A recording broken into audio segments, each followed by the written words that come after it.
My childhood was pretty rough. My mom and dad divorced when I was 3 years old. The only thing I remember of church was going with my grandmother. My childhood was pretty normal. My mom and dad, they were together when I was growing up. I went to church, actually. I grew up in the church. I was a victim of sexual assault at the age of 4.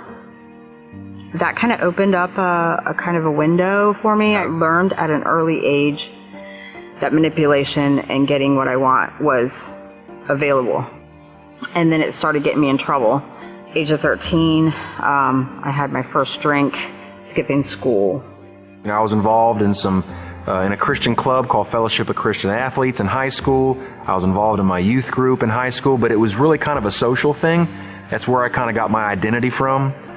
I didn't really fit in school because we moved every year or every 2 years we would move. I was always the new kid in school. I was always the outcast because I didn't know nobody. I didn't grow up with anybody. Graduated high school actually at the top of my class and got an all-expense-paid scholarship to Florida State. Really, that's where the wheels fell off. I really had no direction in my life. Went into a life of self-destruction, basically. I started to self-destruct very early on. There were still a few friends that I had kept from high school, including Scott pulled out a joint, and so I smoked marijuana for the first time at 18 years old. I was a really late bloomer. I still remember it to this day, just the sense of being able to escape from all the fear, just all the stuff going on in my head about me not liking myself, and all that stuff went away for just a few hours. And this is kind of the story of my life. Getting clean, relapsing. Somebody introduced me to cocaine, and that took me down extremely quickly. I started dancing. I moved to Tampa and got a job in one of the strip clubs there. That kind of life, the nightlife, the drugs, the money, it was all there available, and I didn't have to answer to anyone. And then I got arrested. My parents had kicked me out and was moving around from friend's house to friend's house. So no one wanted anything to do with me. So the last person that kicked me out, I reached out to my parents and I said, hey, look, can you please help me? I know I've lied to you. I know I've stolen things. My parents actually found a place called Teen Challenge. I felt like I needed to go there because I had no other place to go. That was the first time I went to jail. A 6-month probation period. I violated so many times that it took me to prison. I did a year and a day in prison. Within 6 months, I was using drugs again. By this point, shame had taken such a deep root in my life because of remembering that I had a real relationship with God and I knew God loved me, and then I became homeless. For the first time in my life, I knew what it was like to live on the streets. I first came here to Sarasota, Florida at the end of 2006. I actually met my second wife, was able to straighten out a little bit. We actually had a child together. I was able to stay clean for a little bit while my second wife was pregnant. But the power of addiction is so strong that it doesn't matter what you're in, it will pull you. And it pulled me right back into that life, but even worse this time. I fell back into drugs in such a hard way that I wasn't even sober the day that my daughter was born. And got arrested again, facing 5 to 10 years back in prison. When I went to court, the judge remembered years ago that he did send me to prison. It was the same judge put me in a rehab instead of sending me back to prison. I guess the best way I could describe those years of being in and out of programs and rehabs in different states and in jails and other institutions, I was running from me. I was scared of what was on the inside. I just didn't like me, and I didn't think that people liked me. And because of that, it was almost a feeling of crawling out of my skin, of nails on a chalkboard on a daily basis. Because of that, the only thing that I knew that would take me out of that feeling was drugs and alcohol. It was a way of escape. It was a way for just a few moments or hours or however long I could get my hands on drugs or alcohol and chemicals, I could get out of that place of self-loathing, of hatred. My oldest daughter had came and visited me one time during that 6 months, and she flat out told me, hey, you keep living this life, I'm not gonna have nothing to do with you. I graduated the 6-month program, and I was out on the streets for 3 weeks, went right back into drugs again. Now that time brought me to my knees. Got arrested again, because I violated probation. I had a choice. What am I going to do? Am I going to go back to that life? Or am I going to try to live right and try to find the right path for me?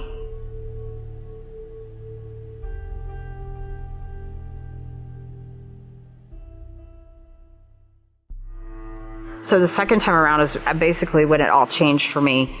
You know, I actually got it. One night, I was in my apartment, I was in my bed, and I just remember just like looking around. I had pictures of my daughter on my wall, and it's like everything just all came together at one moment.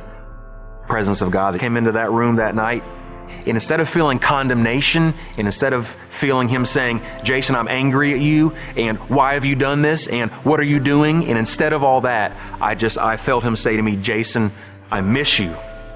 I miss you, and it's time for you to come home. I started getting serious on my groups, going to classes, going to my counselor, you know, getting down to the bottom of what was really going on with me, realizing that I don't have to hold all that guilt. I don't have to hold on to that shame. So when it came time for graduation, I was determined not to use drugs anymore. I really relied on prayer and a lot of faith in God to help me through it.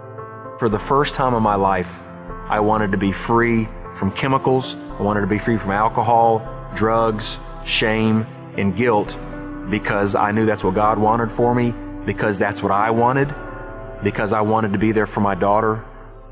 That's when I met Jason.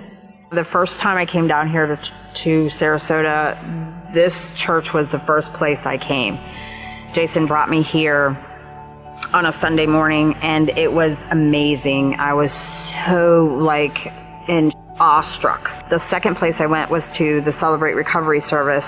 I felt so supported, like I didn't feel alone. I chose to follow, God and trust in him. And that gave me a lot of hope. I'm really learning what it means to be God's son.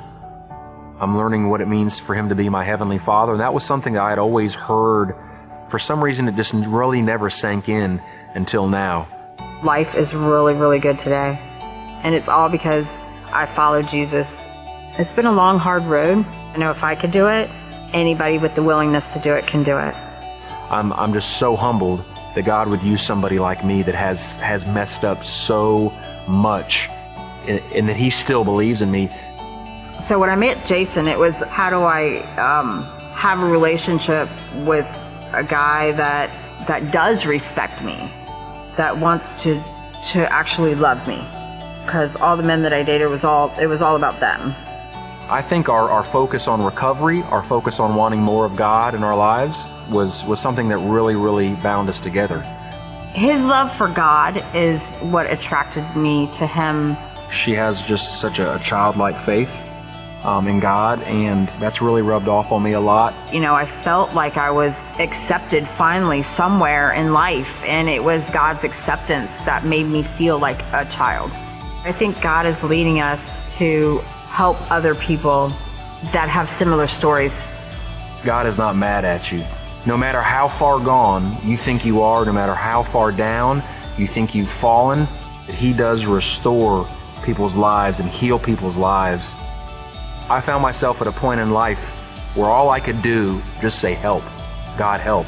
A simple prayer like that, God will answer.